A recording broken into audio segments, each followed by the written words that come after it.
So, despite having played Marvel Future Fight for 4 years, roughly, I have never used Odin. He's at 1 star for me, and he's just received this sick new uniform. And while I do have the crystals to purchase the uniform, I don't think I will be doing so right now. The skills look amazing. It's not that I think the uniform is bad. It's just I don't think I need it right now necessarily. And it's also partly because I want to look at Odin, this new reworked version of Odin, without a uniform. I want to see how well Netmarble was able to rework the character such that he becomes viable in today's meta. And I wanted to go through the process of me building him. So we start off with roughly 100 million, 116 million gold, I believe, or nearly 120 million. And we're just gonna watch all of that go down the drain right here.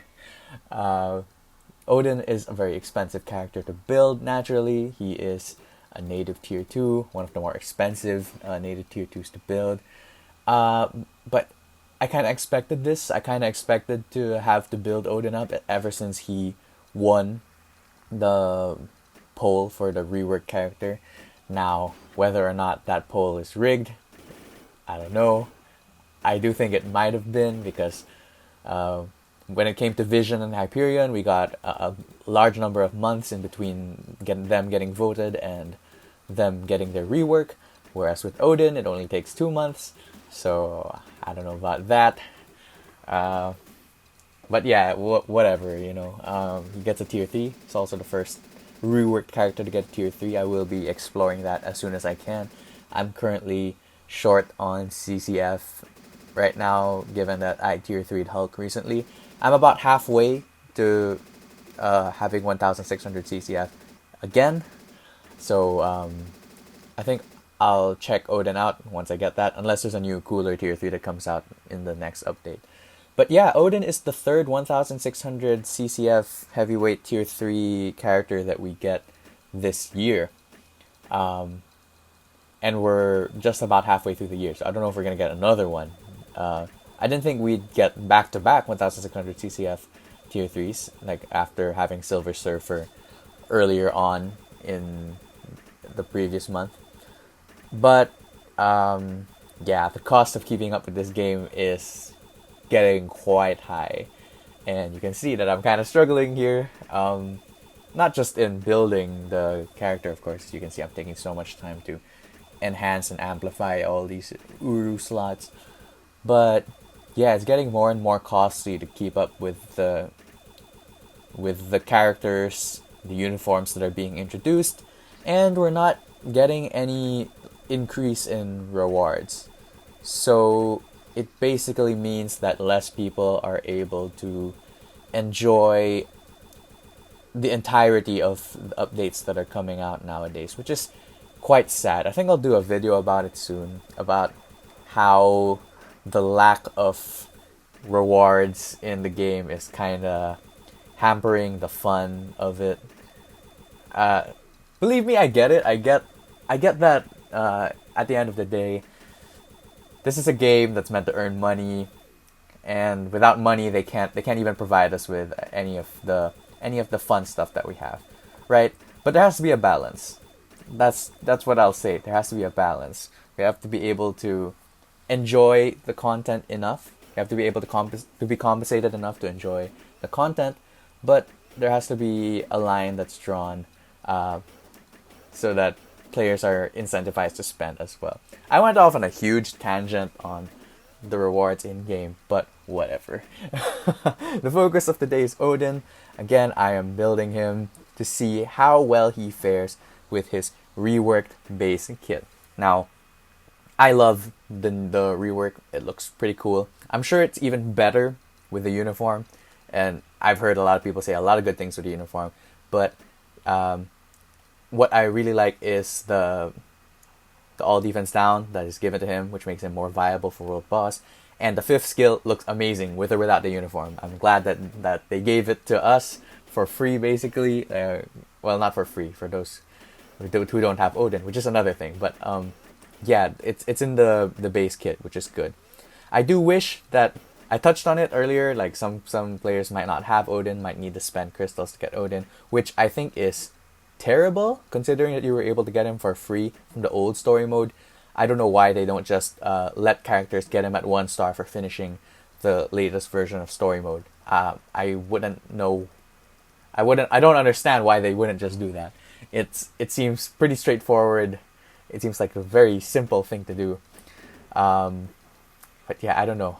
They should do that. I think they absolutely should do that. It's a sin that they are charging crystals for a character who used to be obtainable for free. So, we're nearly finishing up the build here, and yeah, we are currently on around 18 million gold. 18 million gold, and we have a fully built Odin. A fully built in the sense that he's at level 60, all gears maxed out. So I'm going through the skills right here. The notable skills that were reworked is the second skill now has a guard hit. His third skill used to have a guard hit and now has immunity to all damage. His fourth skill has an iframe and has all defense down that stacks up to 30%. And his fifth skill now has an awesome animation, which we will show later. All defense down that stacks to 50%. Nice chunky buffs. And yeah. So I want to take him into some content. He also has a sick looking tier 3 skill right here. But his leadership, his tier 2 passive hasn't changed much. I'm also gonna go through the build that we have. We're currently at 55% crit rate since he gets a 20% from his fifth skill, although it goes up to 30% for his uniform, so I might have to change it around if I ever do get the uniform. What else does he have? He has overdrive, ISO 8 set. He has a 200% damage proc, guard break immunity. The movement speed doesn't matter since his other skills are capped out anyway. I just gave him the guard break immunity obelisk to have the option to be able to test him in PvP later on. But I do think that with his new rework, he will be stronger for PvE content. That's just me though. I could be wrong. That's just my very, very early first impressions. So I do want to take him into some content in the form of World Boss. And yeah, we'll do that right now. So after having played around with him a little bit, I'm gonna now take him to a stage 30 of Cull Obsidian. And I know that might seem quite low, but I'm pretty sure Odin is much better than this. It's just that I don't have the uniform. I'm really just testing the base kit to see how well they reworked it. And yeah, we're gonna see how well he fares. We give him a fully stacked team up with Nick Fury and Phil Coulson. Give him mind control strikers, anti-venom because he doesn't have the heal without the uniform. Yeah, we're just gonna see how he fares right here. So we passed the buff. So the rotation that I found to be good was to proc on 4 after canceling 5. I started with 4 there so that I could get the proc in first, just like that. I think that what you see right there, that's the perfect outcome that should happen. So as soon as Big Odin comes up, you can cancel the skill and go into another skill. The thing that was problematic, I think, when playing with him is that there's very little protection between 5 and 4, which is why I try to insert 3 between 5 and 4 at times. But I found that it was a little hard, partly because the proc gets interrupted. You'll see in this run that I don't proc consistently on the 4th skill. Like you see right there, the 5th skill took up the proc basically. Without anti-venom, his survivability is severely hampered because you have to go for the heals every so often. And yeah, I think this will be rectified with the uniform because I do believe that the 5th skill in the base kit does not have invincibility, and I know that with the uniform his 5th skill does give him an invincibility so that when he goes out of the iframe he has some degree of protection. But yeah, that's what we have to work with here. In terms of damage, I don't think stage 30 is anywhere near his cap. I think he could possibly go to stage 50, but Cull was being incredibly annoying at those stages, and I did just want to showcase a successful run with him. So this was a stage that I was very comfortable playing. so far. He could go much higher. It's just that it's my first time actually playing Odin. I'm not too familiar with how to play him, but you can obviously see that the damage can help him go a lot higher in terms of world boss stages. Like, he is carving through this stage 30 Cull Obsidian. Like, he can do so much better. We're not even halfway through the time and he's on his last 2-3 bars, you know. I love the animation for the big Odin, the 5th skill. When big Odin comes out, reminds me of Apocalypse's 5th skill, kind of. It just looks really cool. And you know, when it comes to aesthetics, Marvel Future Fight rarely disappoints. Now, when it comes to content, that's another thing. But I am praising the aesthetics here.